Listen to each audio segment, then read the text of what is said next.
ойнау керек. Келіңдер балалар, мен сендерді ауызбіршілік, ынтымақ, бірлік, достық туралы аңыз әңгіме айтып беретін қариялармен таныстырайын.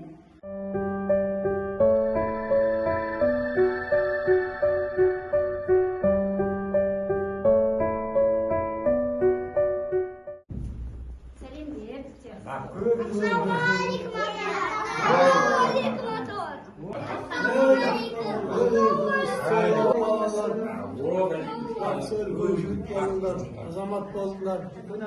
Қызым ау келе ғой, қонақтарда келіп қалдым міне. Аталарға сусын сынайып келе ғой мында.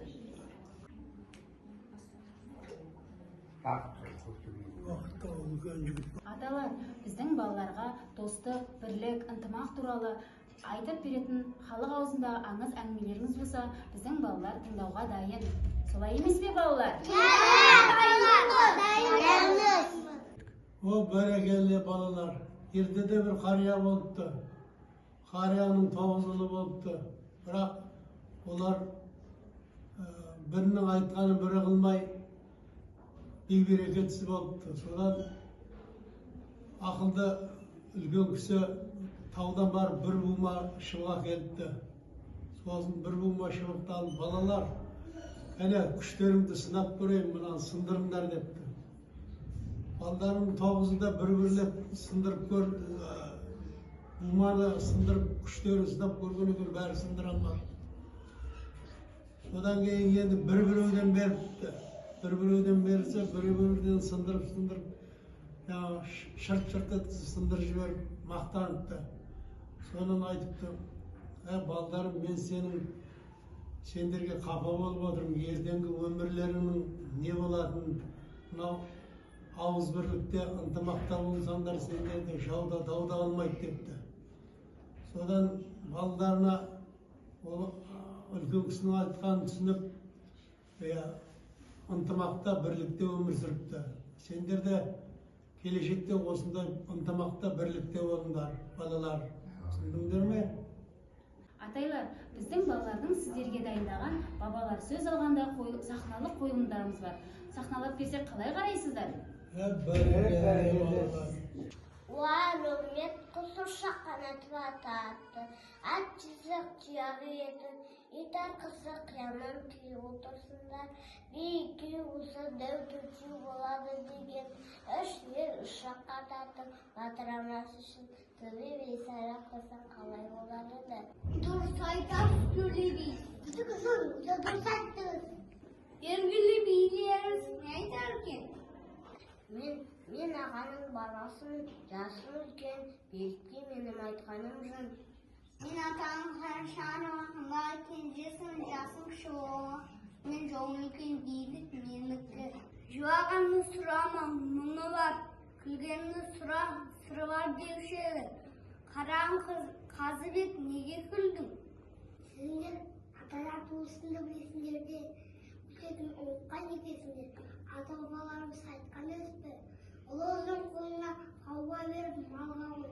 Тұздың қолына байға беріп зауға қой. Отаздың қолына қамсет малға қой деген қайда. Сөйлесемше алдында ағам, атымда әлім бар, білесің өкмеспі. Ой бәрекелді, тау айттыңыз, қой асқы демеңдер, қолға жақсы сақа қой. Жасы кіші демеңдер, ақыл асса аға қой. Деп бұрынғыларды айту бар еді. Жаным Қазбекке абыройын салам бердік, төбе билігін құтты болсын. Келеу үшін алдымен елді ауыртушылыққа ынтымаққа шақыра бер, еліңді бірлікке ұста, халыңа сыйлы бол. Бата мен жіберейін. Атасқа ата бол, батасқа бата бол, арғашқан қарттың жер жанына жота бол, панасқа пана бол, кексықтамас бала бол, дос сүйініп қасыр асырмастамақ. Аумин! Ал балалар, бүгін бізге аталар құрғыл келіпті. Өздерімен бірге өзіміздің ұлттық құндылығымыздың бірі қамшымен таныстырғысы келеді екен. Тыңдаймыз ба, балалар? Балалар, мынаны ата-бабаларымыз ертеректе мына қамшыларды тобылғыдан, тораңғылдан мықты жаңағы ағаш болар. Содан саптап істелген. Мынаның өрмелері болады. 3 өрім деген, 4 өрім деген, 8 өрім, 12 өрім деген. Бұны ертеде аталарымыз қару-жарақ есебінде де пайдаланған. Мынаның ішіне қорғасын құйылып, сыртынан сол қамшы өрілген. Бұл қамшы мынандай өрнектермен өрленіп, неше түрлі әдемі күмістен, алтыннан жалатқан. Бабаларымыз сондай мықты зергер болған. Осындай тіліп, мынандай тіліп алып, сосын қайыс қылып, осыны тоқыған. Міне мына былай осылай тоқылады. Мынаны 4 өрімді қамшы дейді. Үсті тоқисыңдар.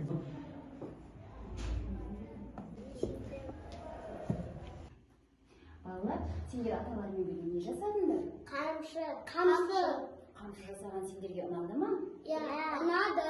Ендеше балалар, біз осы қамшымызбен тай жарыс ойнайықшы, ойнаймыз ба? Ойнаймыз. Мені ойнаманы. Мен сендерге ойынның шартын түсіндіріп жіберейін. Сендер тайларына мініп, мына мәреге барып, қайтып айналып келіп, мына жерге келесіңдер. Бұл жерден ең бірінші келген бала жеңімпаз атанады. Балалар, ойнауға дайынсыңдар ма?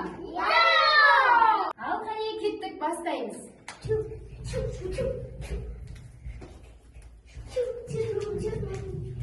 Ой, жарайсың Айдос, біздің Айдос мәреге бірінші болып жетті.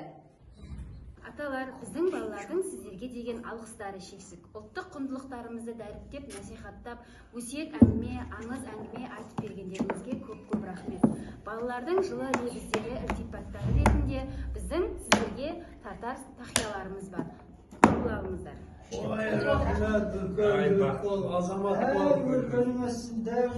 Қазақта үлкендерден бата сұрау ежелгі сат. Бұның бір жағында үлкенді сыйлап жатса, екінші жағында баталы құл, армас, батасыз құл, жармас деген сенім жатыр. Ал енді білгішіндеріңізге бата беріп жіберсеңіздер. Я Аллахым, өлі Алла, мына балдар дендеріне саулық берсін. Үлкен азамат болыңдар, елдің елеулі, халықтың қалаулы азаматтары болыңдар. Өсіңдер, өріңдер, көгеріңдер, көркейіңдер, үлкен жігіт болыңдар. Осы арадан ертең мектепке барасыңдар, тарыдай болып, барып, таудай болып шығасыңдар, жақсы оқыңдар мектептерін.